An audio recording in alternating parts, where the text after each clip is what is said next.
अक्सर हमारे doctors suggest करते हैं कि वयस्कों को केवल बचपन में ही नहीं बल्कि उम्र बढ़ने के साथ भी फ्लू, टिटनेस, निमोनिया, हेपेटाइटिस वगैरह कुछ जो गंभीर बीमारियां हैं उनसे बचने के लिए टीके लगवाने चाहिए, यानी वैक्सीन लेनी चाहिए।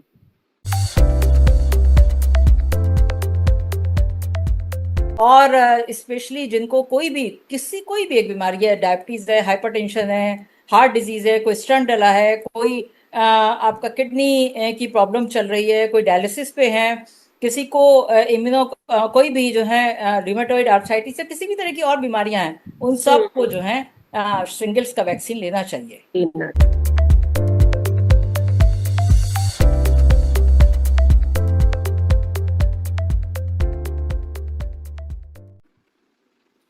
नमस्कार और स्वागत है आप सभी का वाव इंडिया के आओ कुछ बात करें प्रोग्राम में। आज बात होगी स्वास्थ्य के संबंध में। बात होगी समय समय पर लगाए जाने वाले टीकों के संबंध में। अक्सर हमारे डॉक्टर्स सजेस्ट करते हैं कि वयस्कों को केवल बचपन में ही नहीं बल्कि उम्र बढ़ने के साथ भी फ्लू, टिटनेस, निमोनिया, हेपेटाइटिस वगैरह कुछ जो गंभीर बीमारियां हैं उनसे बचने के लिए टीके लगवाने चाहिए, यानी वैक्सीन लेनी चाहिए।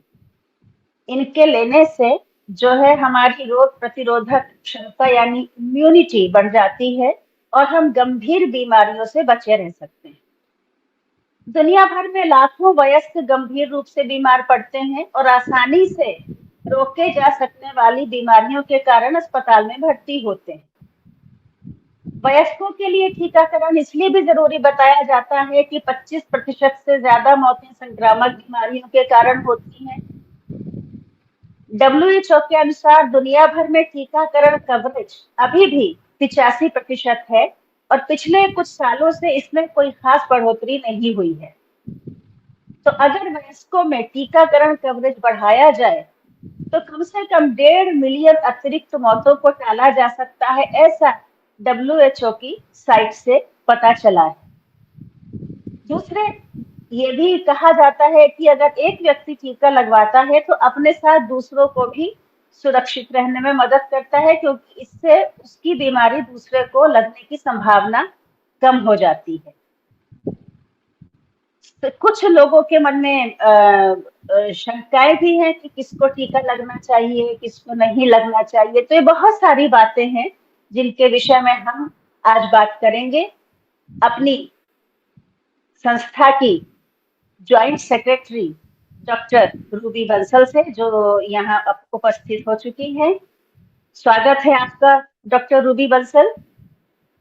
डॉक्टर रूबी बंसल केवल वाव इंडिया की ज्वाइंट सेक्रेटरी ही नहीं है बल्कि ये संक्रामक रोगों की स्पेशलिस्ट हैं और वर्तमान में मैक्स वैशाली और पुष्पांजलि मेडिकल सेंटर गाजियाबाद से जुड़ी हुई हैं। तो डॉक्टर रूबी, हम सीधे मुद्दे पर आते हैं, है ना? तो सबसे पहले हम ये जानना चाहेंगे कि कौन कौन सी वैक्सीन ऐसी हैं जिनको जरूरी तौर पर लगाने की सलाह डॉक्टर्स लोग, आप जैसे लोग, देते।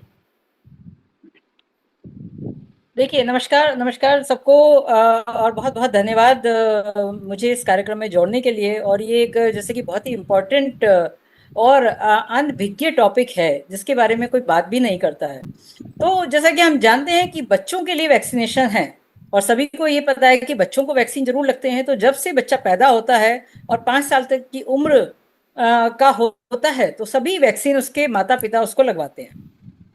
और सभी को ये मिथ भी है कि सिर्फ वैक्सीन बच्चों के लिए है।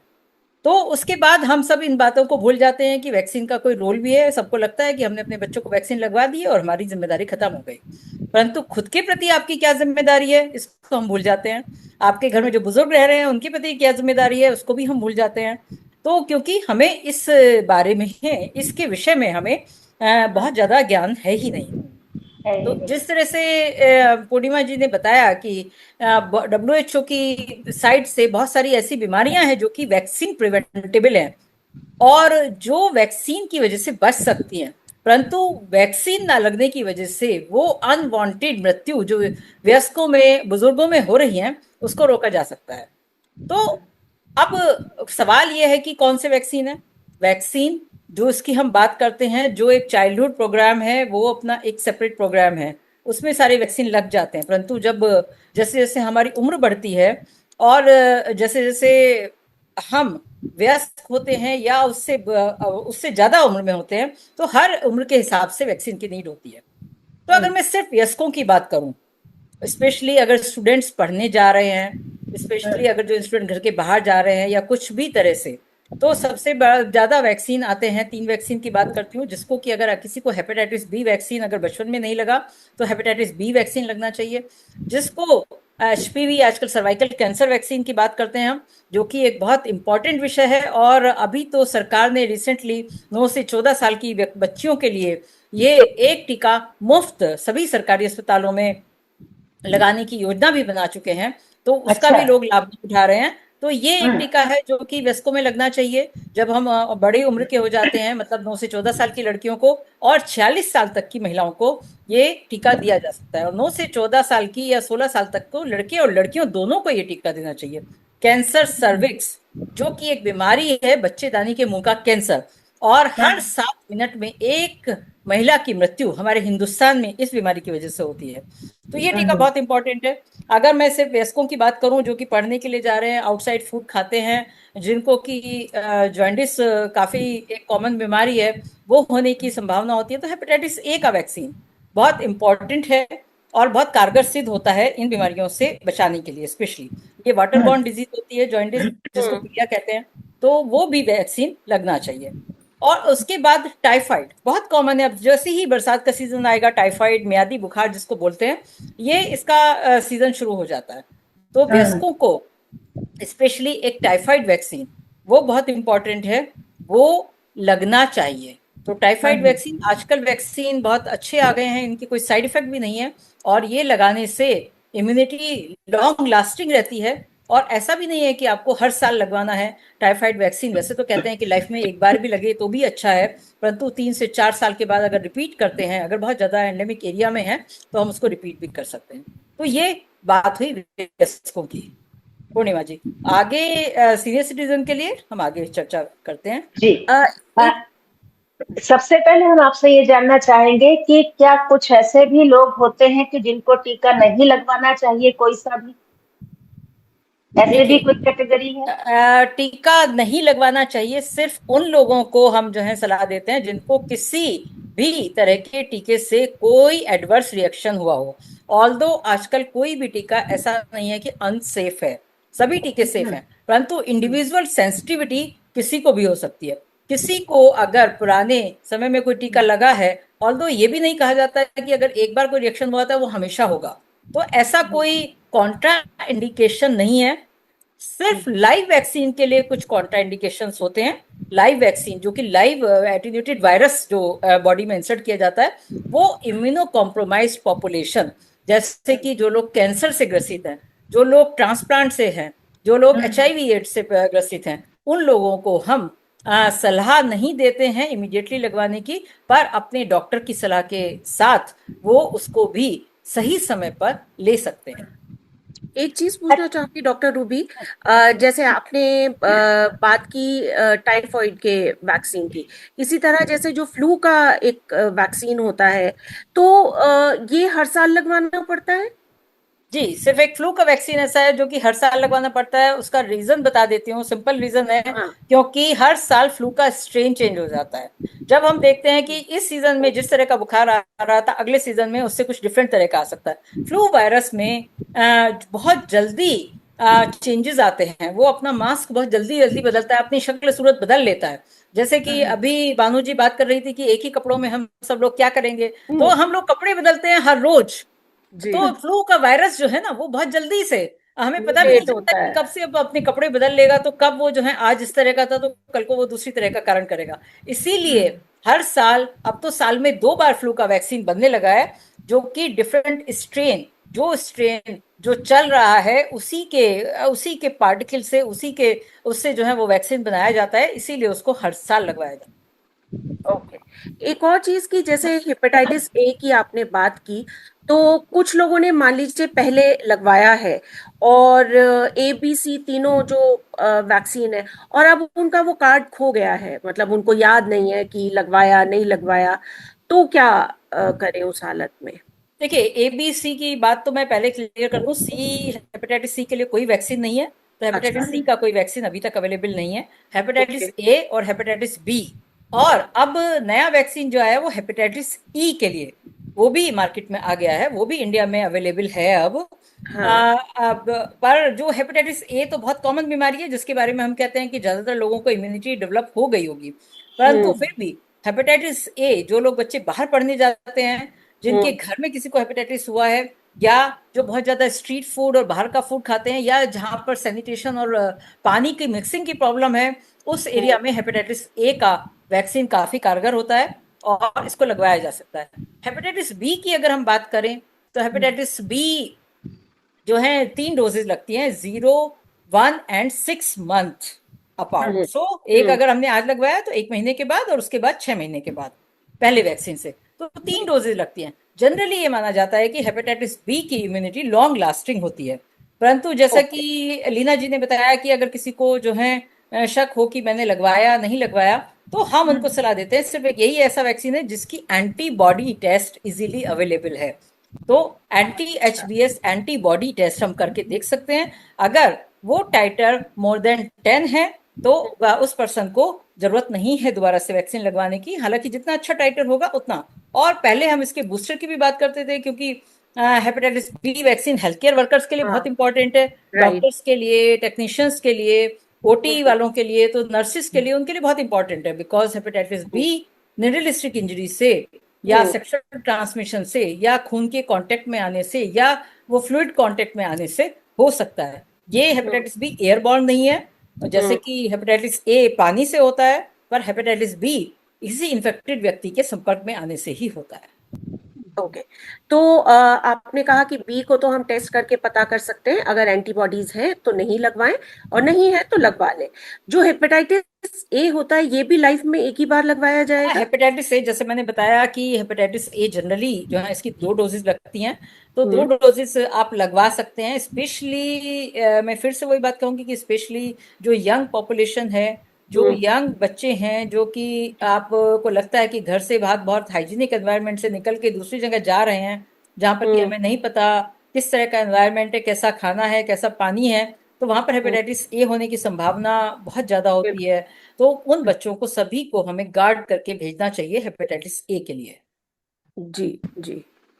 ओके। अच्छा, प्रेग्नेंट लेडीज का जहां तक सवाल है, तो वो तो खैर उनकी गायनी बताती है कि आपको ये टीके लगाने हैं। आजकल तो वैसे भी यंग लड़कियों को भी बहुत कुछ मालूम होता है, लेकिन हम आपसे जानना चाहते हैं कि कौन कौन सी वैक्सीन प्रेग्नेंट लेडीज को लेनी चाहिए और कौन सी नहीं लेनी चाहिए, दोनों देखिए, में से। प्रेग्नेंट लेडीज के लिए हम जो है आजकल जो है सब चीजें ये कहते हैं कि जब आप उस स्थिति में आते हैं, प्रेगनेंसी की स्थिति में, जब आप कंसेप्शन के लिए प्लान कर रहे हैं, तो उससे पहले आपका वैक्सीनेशन सब पूरा हो जाना चाहिए। स्पेशली अगर मैं एचपीवी की बात करूं, हम्म। कैंसर सर्विक्स की, तो वो जैसे कि अब तो 9 से 14 साल की, पर जिन्होंने नहीं लिया है, अगर वो 20-22 साल की हैं, 25 साल की हैं, 28 साल की हैं, 30 साल की हैं, तो उनको अपनी 3 डोजेस पूरी कर लेनी चाहिए प्रेगनेंसी प्लान करने से पहले। पहली बात। परंतु अगर जो है कोई महिला प्रेग्नेंट है, तो अगर प्रेगनेंसी में कौन से वैक्सीन लगने चाहिए, प्रेगनेंसी में एक हम डीपीटी का टीका लगाते हैं, जिसको बूस्टिक्स के नाम से आता है, वो इंपॉर्टेंट है, जो कि आपकी गायनी, जनरली गायनी जो है 2 टीके उसके लगाती ही है, एक 6 मंथ में और एक 9 मंथ में। और जो है फ्लू का टीका बहुत इंपॉर्टेंट है आजकल प्रेगनेंसी में, क्योंकि फ्लू का टीका ना सिर्फ माँ को बचाता है, बल्कि उसके होने वाले बच्चे को भी बर्थ लेने के बाद फ्लू से, जो कॉमन फ्लू है, जो सब घरों में रहता ही है और आसपास हमारे रहता ही है, तो उससे बचाता है। तो फ्लू का टीका बहुत इंपॉर्टेंट है। बाकी सब टीके हम जो है डेफर करते हैं प्रेगनेंसी में, जनरली हम नहीं देते हैं। जैसे कि अगर मैं बात करूं एल्डरली के बाद में हम आएंगे, तो निमोनिया का वैक्सीन है, शिंगल्स वैक्सीन है, ये हम्म। सब टीके हम प्रेगनेंसी में नहीं देते हैं। या हेपेटाइटिस बी वैक्सीन है, वो भी हम प्रेगनेंसी में जनरली नहीं देते हैं, वो उससे पहले ही पूरा हो जाना चाहिए। ये जो आपने शिंगल्स के वैक्सीन की बात की, तो क्या ये सभी को लगवाना चाहिए? देखिए ये जो है अभी कुछ वैक्सीन है जो एल्डरली के लिए, अभी हम वयस्कों की बात कर रहे थे, अगर आप मुझसे जानना चाहते हैं कि एल्डरली पॉपुलेशन में, अच्छा, तो ये एल्डरली पॉपुलेशन जैसे कि इसे मानते हैं हम 50 साल से ऊपर के लोग, ऊपर। 50 साल से ऊपर के लोगों के लिए शिंगल्स वैक्सीन है। जो हम्म। इंडिया में इसका जो है अप्रूवल है वो 50 साल से ऊपर के लोगों के लिए, बाहर की या एक्सेप्ट की अगर कुछ स्पेशल कंडीशंस हैं उनके अलावा 50 साल से ऊपर के सभी व्यक्ति जो हैं उनको शिंगल्स के 2 वैक्सीन, हर्पीस एक बहुत ही खतरनाक बीमारी है जो कि बहुत पेनफुल होती है और नर्व के थ्रू होती है, तो इसके बाद में post neuralgia, post hepatic neuralgia या कभी की तरह की, इससे अगर जो है फेस पर हो जाए तो कई बार आंखों की रोशनी भी चली जाती है। तो इसका टीका पहले हिंदुस्तान में उपलब्ध नहीं था या लाइव वैक्सीन के रूप में था, परंतु अब इसका टीका बहुत अच्छा उपलब्ध है और काफी कारगर भी है। तो 6 महीने के अंदर अंदर 2 टीके लगवाए जाते हैं जो कि लाइफ टाइम के लिए सफिशिएंट होते हैं।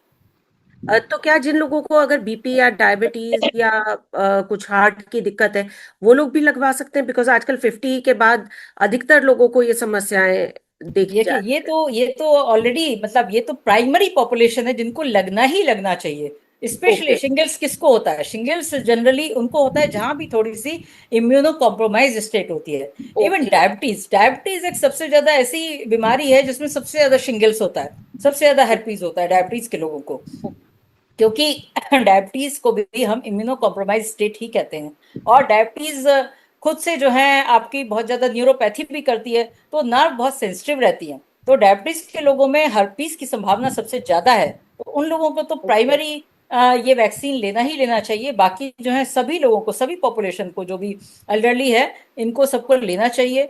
और स्पेशली जिनको कोई भी एक बीमारी है, डायबिटीज है, हाइपरटेंशन है, हार्ट डिजीज है, कोई स्टंट डला है, कोई आपका किडनी की प्रॉब्लम चल रही है, कोई डायलिसिस पे है, किसी को इम्यूनो कोई भी जो है रिमेटॉइड आर्थराइटिस या किसी भी तरह की और बीमारियां हैं, उन सब को हम्म। जो है शिंगल्स का वैक्सीन लेना चाहिए। लेना चाहिए। ये आपने बहुत बहुत अच्छी बात बताई। और टिटेनस, क्या ये भी रेपिटेटिव है या एक बार अगर लाइफ में लगवा लिया तो काफी है? टेटनस तो हमारे यहाँ मोस्ट अब्यूज्ड वैक्सीन है। टेटनस जी। को लोग कैसे लगवाते हैं? जैसे कि वो पान की पुड़िया खाते हैं। तो अगर जो है हाँ, किसी किसी के को घर में कभी भी थोड़ी सी भी चोट लग गई वो फटाफट वो जो फट है से भागता जाकर है, के टिटनेस का। टेटनस का इंजेक्शन खरीदा और लगवा लिया। हाँ तो हाँ देखिए जो मैंने बात की थी बूस्टर, जो डीपीटी का टीका है उसमें डिप्थीरिया, पर्ट्यूसिस और टेटनस जी। 3 चीजें होती हैं। तो 3 चीजों का अगर टीका लगवाया है तो कहा जाता है कि 10 साल तक आपको उस टीके की दोबारा जरूरत नहीं है, ओके। एक्सेप्ट टेटनस का टीका। एक्सेप्ट अगर किसी ने लगवाया हुआ भी है तो except the road traffic accident, जबकि कोई भी मैसिव ट्रॉमा हुआ है, तब हम subject to like benefit of doubt के तौर पर टेटनस का टीका जरूर रिपीट करते हैं, बिकॉज हमें नहीं पता लगवाया है नहीं लगवाया है, पर नहीं वो लगवाया। टेटनस का टीका। परंतु जो ये जितने भी आपके हाउस होल्ड में कि अभी सुई चुभ गई तो टेटनस का टीका लगवा लिया, अभी जो है कहीं पर दीवार पे हाथ लग गया तो टेटनस का टीका लगवा लिया, फिर दोबारा से अगले दिन लग गया तो टेटनस का टीका, तो this is a over use and miss use of this tetanus right. Shot. और उसकी सबसे बड़ी प्रॉब्लम है कि स्पेशली अगर वैक्सीन की मैं बात करूं तो वैक्सीन एक बहुत ही प्रॉपर तरीके से स्टोरेज वाली चीज है। राइट। कोविड वैक्सीन में आपने देखा होगा, मैं तो कोविड इंचार्ज थी पूरे यूपी के लिए, तो हमारे पास 3 तरह के वैक्सीन थे, कोवैक्सीन, कोविशील्ड और स्पुतनिक। हम्म। तीनों का फ्रीजिंग स्टेज बिल्कुल डिफरेंट था। तीनों के अच्छा। लिए डिफरेंट तरह के वैक्सीनेटर और फ्रीजर थे, अवेलेबल थे हमारे पास, क्योंकि तभी उनकी एफिकेसी रहती है। अब जो अगर राइट। मैं टेटनस की बात करूं तो टेटनस तो लोगों के काउंटर पर फार्मेसी में ऐसे ही पड़ा रहता है, वो हाथ में लेकर बिल्कुल। तक पहुंच जाते हैं। They are not maintaining the cold chain. किसी ओके। भी वैक्सीन के लिए कोल्ड चेन मेंटेन करना बहुत इंपॉर्टेंट है। लोग मेरे पास लेकर आ जाते हैं कि डॉक्टर साहब हम वैक्सीन खरीद के लाए हैं तो आप ये लगा दीजिए। आई से स्ट्रिक्टली नो, आपका वैक्सीन तो बेकार हो चुका है, क्योंकि आप तो उसे लेकर, और स्पेशली अगर मैं इंडिया की बात करूं तो यहाँ पर तो अगर सर्दी में भी टेम्परेचर बहुत हाई रहता है, और बिल्कुल। गाड़ी में रख के आप उसको ऐसे ही बिना जो है आइस पैक के या बिना प्रॉपर वैक्सीनेटर में लेकर अगर ला रहे हैं तो उसका एफिकेसी तो बेकार हो गई। It is a sheer wastage of money, resources, and आपकी लाइफ में कोई वो काम भी नहीं करेगा। ओके। यानी टिटनेस के टीके को रखने के लिए भी एक खास टेम्परेचर चाहिए होता है। टेटनस के टीके के लिए नहीं, सभी ज्यादातर वैक्सीन को 4 डिग्री टेम्परेचर पर रखा जाता है। हम्म, तो they should be capped in the fridge, और अगर आप कहीं उसको कैरी कर रहे हैं तो प्रॉपर आइस पैक के साथ कैरी करिए। हम्म। सो आप क्या जैसे ही आप सलाह घर पहुंचते हैं तो उसको फ्रिज में रख दीजिए। तो हम्म। हर वैक्सीन के लिए हमारे हमारे पास इंफॉर्मेशन होती है कि किसको मुझे फ्रिज में भी अपर क्वाड्रेंट पे रखना है, नीचे रखना है, या उसके नीचे रखना है। हम्म, सो ये नॉलेज होना बहुत जरूरी है, तभी आपकी वैक्सीन की एफिकेसी होती है। तो आप क्या सलाह देती हैं कि ये वैक्सीन हम लोगों को कहाँ से लगवानी चाहिए? देखिए, आइडियली तो जैसे बच्चों के वैक्सीन आपके पीडियाट्रिशियन रखते हैं, तो वो जी दे मेंटेन द टेम्परेचर। उनके पास आपने देखा भी होगा कि इवन फ्रिज पे बिल्कुल। वो भी टेम्परेचर का मेंटेन रखा रहता है, वो फ्रिज में रखते हैं या वो वैक्सीनेटर लेके चलते हैं। तो ऐसे ही बिल्कुल। एडल्ट वैक्सीनेशन भी सेंटर है, जैसे कि I am using adult vaccination, तो मेरे यहाँ मेरे क्लिनिक पर भी एक प्रॉपर फ्रिज है जो सिर्फ वैक्सीन के लिए यूज होता है। और उसको निकालने में मतलब आपको एक जगह से बस दूसरी जगह ही वहीं पर हम निकाल कर साथ साथ उस वैक्सीन को लगाते हैं। और अगर मुझे कैरी करना होता है, जैसे कि मैं हॉस्पिटल में लेकर जाती हूँ, तो I have a proper vaccinator. तो उसमें आप राइट। पूरा आइस पैक के साथ वैक्सीन लेकर जाते हैं। और यू मेंटेन द टेम्परेचर, कि आप उसे गाड़ी में नहीं छोड़ना है, आपने उसे अपने साथ ही कैरी करना है। अगर आप 5 मिनट के लिए भी उतरे हैं तो you should carry that ice box with you, not living this in the atmosphere where the temperature is high. Okay. एक चीज और, अगर जैसे हमें आज पता लगा कि ये वैक्सीन्स लगवानी चाहिए, कोई दर्शक चाहता है कि मैं अब ये सारी वैक्सीन्स लगवाऊं, तो क्या ये एक साथ लगवाई जा सकती हैं या इनके बीच में हमें कुछ गैपिंग करनी बहुत अच्छा पड़ेगी? सवाल किया लीना जी आपने। हम्म, देखिए, कुछ वैक्सीन है, वैसे तो वैक्सीन के कोई एज सच आजकल जो वैक्सीन है सब या तो पॉलीसेक्राइड है, कॉन्जुगेटेड है, तो इनके जो है साइड इफेक्ट बहुत कम होते हैं। हम्म, और तो जैसे कि वैक्सीन आपको एक साथ हम दो वैक्सीन जरूर लगा सकते हैं डिफरेंट हैंड में। ओके, अच्छा। बहुत सारे लोग हैं कि मिक्स करके लगा देते हैं वैक्सीन, ऑल्दो उसका कोई बहुत ज्यादा साइड इफेक्ट नहीं है, but I personally don't use more than 2 vaccine eight A time. वो भी किसी ओके। को अगर, क्योंकि हर वैक्सीन का हर इंडिविजुअल व्यक्ति पर अपना एक प्रभाव होता है। और हम्म, वैक्सीन का जो काम है वो आपके अंदर आपके इम्यून सिस्टम को टच कर रहा है, और वहीं पर वो उठा धराई करता है, जिसमें कि आपके जो है इम्यून सिस्टम में उसको प्रॉपर एंट्री मिलती है और वहां पर वो एंटीबॉडी बनाता है। तो अगर किसी को कोई जल्दी नहीं है, कोई ट्रेवल नहीं कर रहा है, तो आई एडवाइस कि आप एक टाइम में आप फ्लू का वैक्सीन लगवा लीजिए, एक हफ्ते के बाद आके आप शिंगल्स का वैक्सीन लगवा लीजिए, उसके अगले हफ्ते आप आकर निमोनिया का वैक्सीन लगवा लीजिए। तो हम्म। अगर किसी के पास टाइम है तो पीरियोडिकली विद इन 6 मंथ आपका पूरा वैक्सीनेशन शेड्यूल पूरा हो जाता है। और जिन लोगों को अगर जल्दी है, इमीडिएट ट्रेवल करना है, हम्म, तो उनको हम 2 वैक्सीन लगा भी देते हैं, पर मैं 2 से ज्यादा वैक्सीन नहीं लगाती, बिकॉज दोनों हाथ में। अब किसी को अगर आप समझिए कि दोनों हाथों में मैंने वैक्सीन लगा दिया है और दोनों ही रिएक्ट कर गए, तो तो जनरली वैक्सीन में क्या साइड इफेक्ट होता है? साइड इफेक्ट नहीं, जो इनका इफेक्ट पेन होता है होता है। कि आपका local swelling, yes. Local pain और फीवर, बस यही तीन बिल्कुल। मेजर वो होते हैं। हम्म, और किसी को भी आप मानिए कि मैं कहती हूँ कि अगर 1 लाख में से एक व्यक्ति को भी कोई एडवर्स रिएक्शन हुआ है, हम्म, वो कोई भी हो सकता है। बिल्कुल। तो मुझे यही नहीं पता चलेगा कि किस वैक्सीन से एडवर्स रिएक्शन हुआ है। मान राइट। लीजिए शिंगल का रिएक्शन है, या फ्लू का रिएक्शन है, इसका रिएक्शन या है। कोविड वैक्सीन का रिएक्शन है, तो इसलिए मैं पर्सनली जो है एडवाइस करती हूँ कि एट ए टाइम एक वैक्सीन लगवाना चाहिए। ऑल्दो अगर शिंगल्स के साथ कोई कॉन्ट्राइंडिकेशन नहीं है, आप फ्लू का वैक्सीन लगवा सकते हैं। निमोनिया के साथ भी कोई कॉन्ट्राइंडिकेशन नहीं है, आप निमोनिया और फ्लू दोनों एक साथ लगा सकते हैं।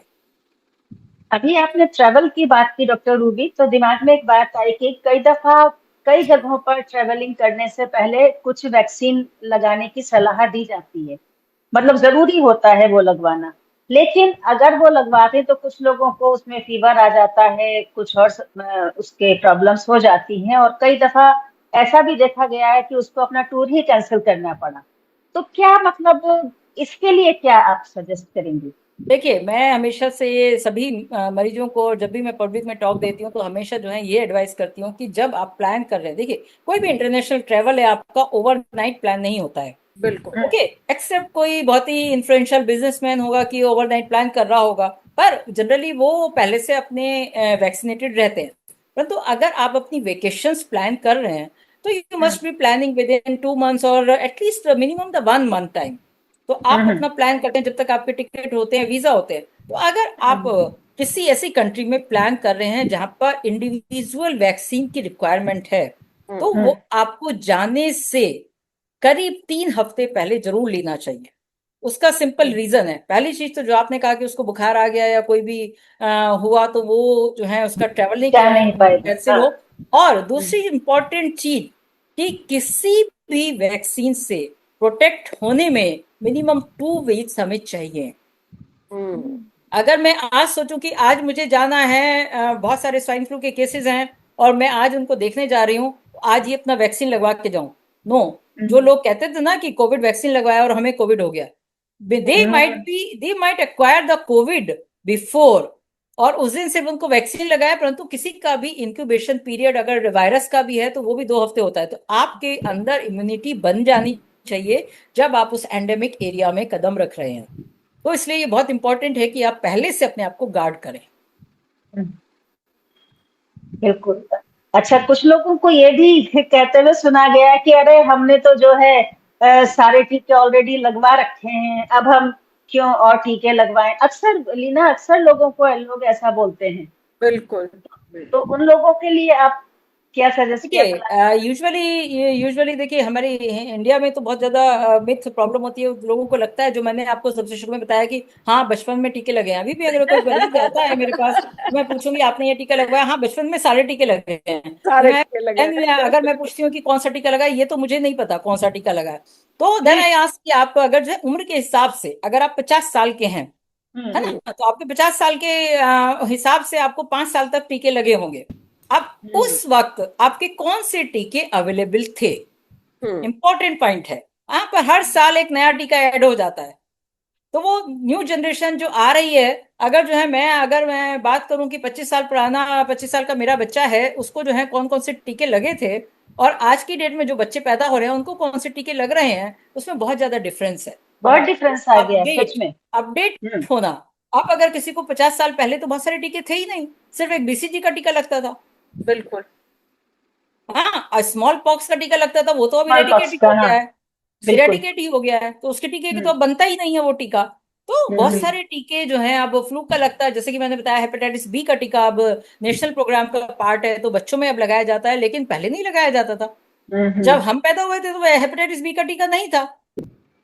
वो एक तो उसका वो, क्या है, तीर चेचक का टीका है, उसके बड़े बड़े निशान पड़ जाया करते थे। जी हाँ, तो वो सिर्फ आपको बीसीजी का टीका, आप देख सकते हैं बीसीजी का टीका, अगर किसी को कोई कहता है कि मुझे नहीं हम्म। पता लगा है कि नहीं लगा, तो आप उसकी दोनों बाहें देख सकते हैं कि यहाँ पर एक निशान छोड़ेगा ही छोड़ेगा। और नहीं बिल्कुल। तो होगा थाई पर, किसी को निशान होगा, तो वहां पर हम्म। 2 ही जगह पर टीके लगते हैं, तो वो निशान छोड़ता ही छोड़ता है। अगर किसी के पास निशान नहीं है तो मतलब बिल्कुल साफ है कि उसको वो टीका लगा ही नहीं है। लगा के। अच्छा, जब कोई पर्सन को जैसे टीका लगाने से पहले, जिसको आप टीका लगा रहे हैं, उसका क्या काम वो करता है, क्योंकि उसके टीका लगाने के बाद जो भी साइड इफेक्ट्स होंगे, जो भी कुछ होगा, उससे उसके काम पे असर पड़ेगा। उसकी हेल्थ की क्या करंट सिचुएशन है, उसकी लाइफ स्टाइल कैसा है, ये सब चीजों की भी जानकारी आप लोग लेते होंगे वैक्सीन देने से जी पहले। बिल्कुल बिल्कुल, टीका लगाने से पहले इवन किसी चीज से आपको एलर्जी है उसकी भी हिस्ट्री ली जाती है। तभी मैंने कहा कि प्रॉपर डॉक्टर के पास ही लगवाने चाहिए, ओवर द काउंटर खरीद कर खुद से नहीं लगवाने चाहिए, क्योंकि आपको नहीं पता कि कौन सा टीका, और समय की बात है, आपको कौन सा टीका किस समय लगाना है, वो बहुत इंपॉर्टेंट है। आपको कोई भी इन्फेक्शन अगर हो रखा है तो उस बीच में आपको टीका नहीं लगवाना चाहिए। खांसी नजला जुकाम हो रहा है तो आप उसमें जो है, जनरली कोविड के टाइम में भी यही होता था ना, कि खांसी शुरू हुई नहीं वो टीका लेकर आ जाते थे, कि उनको लगता था कि शायद हमें कोविड नहीं होगा अगर हम अभी टीका लगवा लेंगे। उससे क्या होता है, वो बीमारी बढ़ जाती है, क्योंकि आपको पहले ही कोविड इन्फेक्शन है और उसमें आप टीका का और तड़का लगा देते हैं, तड़का तो लगा। वो जो है इम्यूनिटी, जो इम्यून रिस्पॉन्स है वो विग्रस्त हो जाता है। तो बिल्कुल। इसलिए कोई भी बीमारी, अब जैसे कि अगर हर्पीस की बात करें, किसी व्यक्ति को ऑलरेडी हर्पीस हो, और वो आता है, उसको सुनता है कि वो गूगल में पढ़ के कि हर्पीस से बचने के क्या उपाय हैं, तो वहां पर आ जाता है शिंगल्स का टीका लगवा लो। तो वो आ जाता है क्लिनिक पर कि आप मेरे को टीका लगवा दीजिए। अगर उस समय टीका लगवाना more dangerous, because shingles already बीमारी है, वायरस शरीर के अंदर ऑलरेडी फ्लो कर रहा है, उसकी इम्यूनिटी बॉडी फाइट कर रही है, तो उस समय उसको ट्रीटमेंट की जरूरत है, वैक्सीन की जरूरत नहीं है। तो ये सब चीजें हमें बहुत ध्यान में रखनी होती हैं। इसीलिए मैं बार बार विनती करती हूँ, बार बार रिक्वेस्ट करती हूँ कि over the counter self medication नहीं करें, सेल्फ टीकाकरण नहीं करें। एक और खास लीना। बात जी, हम्म। डॉक्टर रूबी, आम जो जनता है उसके मन में शायद टीके के प्रति एक थोड़ी सी हिचक इसलिए भी रहती है कि पता नहीं कितना महंगा होगा। तो क्या हम्म। एक आम आदमी के लिए टीके अफोर्डेबल हैं, या अगर मतलब क्या इसका वो रहता है? डॉक्टर रूबी का शायद अभी वाईफाई। फ्रीज हो गया है। हाँ, लेकिन आज जो ये बातें बता रही हैं, तो अभी इतने डॉक्टर रूबी दोबारा से आती हैं, इतने हम अपने दर्शकों को इतना जरूर कहना चाहेंगे कि पहली बात तो सेल्फ मेडिकेशन पर कभी ना जाएं। गूगल पे देख करके अपना इलाज कभी ना सॉरी करें, पता लगा कि लीना जी, लेने आप के देने पड़ गए, है ना। जी और जो भी उनको टीके लगवाने हैं, जो भी दवाई लेनी है, सीधा डॉक्टर के पास जाएं। केमिस्ट के पास भी जा करके ना लें। कई दफा लोग केमिस्ट के पास चले जाते हैं, जी तो हमें ये तकलीफ है, हमें दवाई दे दो। यही तो डॉक्टर रूबी केमिस्ट बता को रही है ना, देता है। हाँ। कि आपने तो काउंटर से जाके ले लिया और आपने लगवा लिया, तो वो कोई चीज नहीं है तो जब तक ये सब ना डॉक्टर से। करें, क्योंकि ऐसा करने से आप ही को नुकसान होएगा। ऐसा करने से आप ही को नुकसान होएगा। हाँ देखिए, लीना, उसमें आपने कुछ। उसमें डबल बर्डन हो जाता है कि आपका पैसा भी वेस्ट हो गया और आपको फायदा भी नहीं हुआ। फायदा भी आप नहीं हुआ। लगवाने के लिए जा रहे हैं और आपको जो है चीज का रिस्पॉन्ड भी नहीं आया और आपने पैसा तो जो है वेस्ट कर ही दिया है। बिल्कुल तो बिल्कुल टीका, लीना, चाहे वो अभी आप 1000 रुपए का टीका हो, कोई भी टीका आज की डेट में जो एडल्ट वैक्सीनेशन है, आप बच्चों के टीके लगवाने जाइए, पूछिए उन माँ बाप से जिनके छोटे बच्चे हैं आज की डेट में, वो टीकाकरण पर कितना पैसा खर्च करते हैं। और हमने भी अपने बच्चों पर किए हैं, तो उस समय भी जो है काफी महंगे होते थे। तो टीके जो है, क्योंकि ज्यादातर टीके ओवरसीज बनते हैं, हमारे हिंदुस्तानी टीके बहुत कम है। इवन जो सर्वाइकल कैंसर का टीका भी हिंदुस्तान में बना था, वो भी पूरी तरह से कारगर सिद्ध नहीं हुआ, इसलिए उसको विड्रॉ कर दिया गया। और बाहर से ही बना हुआ टीका इंडिया में आ रहा है। जो चीज बाहर से आएगी तो उसकी कॉस्ट डेफिनेटली ज्यादा होगी। ज्यादा होगी हाँ पर लीना, अभी कॉस्ट। आपसे यही पूछ रही थी कि आम जन के लिए अफोर्डेबल है या नहीं। लीना, अभी मैडम, आपसे यही। अफोर्डेबिलिटी एक सब्जेक्टिव राइट। सब्जेक्टिव क्वेश्चन होता है, बिल्कुल क्योंकि आपकी लाइफ आपके हाथ में है। अफोर्डेबिलिटी का एक बिल्कुल। क्वेश्चन है कि whether I am just buying going and buying A sari for me, या हम्म, मैं अपने लिए एक हेल्थ खरीदने जा रही हूँ। तो बिल्कुल अफोर्डेबिलिटी आपका माइंड सेट है। इट इज नॉट जी अबाउट कि अफोर्डेबिलिटी है। मैं ये नहीं कह रही हूँ कि वो जो गरीब, जो रिक्शा वाला है, वो आकर टीका लगवा सकता है, परंतु उसके लिए जो सरकारी में जो मुफ्त टीके हैं, कम से कम वो बच्चों को वही टीके लगवा लें तो भी उनका काम हो जाता है। और अच्छा, उन उन लोगों लोगों का की सरकारी में मुफ्त इम्यूनिटी में लगता है। उन लोगों की इम्यूनिटी फिर भी फार बेटर होती है। बिल्कुल हम लोग एसी के एनवायरनमेंट में और हाइजीनिक कंडीशन में रहते हैं। जी तो बिल्कुल डायबिटीज जैसे बीमारी रिक्शा वाले की नहीं है। डायबिटीज बीमारी तो अमीर लोगों की है, या जिसको हम कहते हैं कि जो सिटिंग लोग हैं, जो हम्म नहीं एक्सरसाइज कर रहे हैं, उन लोगों की है। तो Yes. They all can afford, और these are most of the टीकेज are once in life time. Hmm. तो इसलिए कॉस्ट इफेक्टिवनेस वर्सेस आपकी इलनेस वर्सेस हॉस्पिटलाइजेशन, और वो कॉस्ट को अगर आप काउंट करते हैं तो टीके उससे बहुत ज्यादा सस्ते हैं। बिल्कुल बिल्कुल बिल्कुल। बिल्कुल ये कहा और जा कुछ सकता है लीना। कि जान सबसे कीमती चीज है, और टीके जो हैं बिल्कुल वो हमारी जान के लिए हैं, इसलिए वो सस्ते हैं। बिल्कुल। बिल्कुल, आज आज की डेट में देखिए ना, आज काफी लोगों को स्वाइन फ्लू फिर से आ रहा है। H1N1, जितना भी हम लोगों को फ्लू का टेस्ट करा रहे हैं, पॉजिटिव आ रहा है। अब टीका हम्म। अगर लगवाया होता तो देखिए, टीका अगेन फिर से मैं वही बात कहूंगी कि टीका जो है कोई 100% गारंटी नहीं है। हम्म 100% गारंटी किसी भी चीज की नहीं है, पर टीके इतनी सारा जो है रिसर्च हो चुकी है कि टीके डेफिनेटली वर्क करते हैं, बिल्कुल और वो आपके हॉस्पिटलाइजेशन को रिड्यूस करते हैं, आपकी डिजीज के बर्डन को रिड्यूस करते हैं, और अगर डिजीज हो भी गई है तो उसको लीथल, मतलब जानलेवा नहीं बनाने नहीं देते। बना। और कुछ लीना इस टॉपिक पर। बानू जी, आपको। बहुत अच्छे से डॉक्टर रूबी ने हर चीज को, हर हाँ पॉइंट को कवर किया है और इसकी इम्पोर्टेंस हाँ, हमें बताई बिल्कुल है।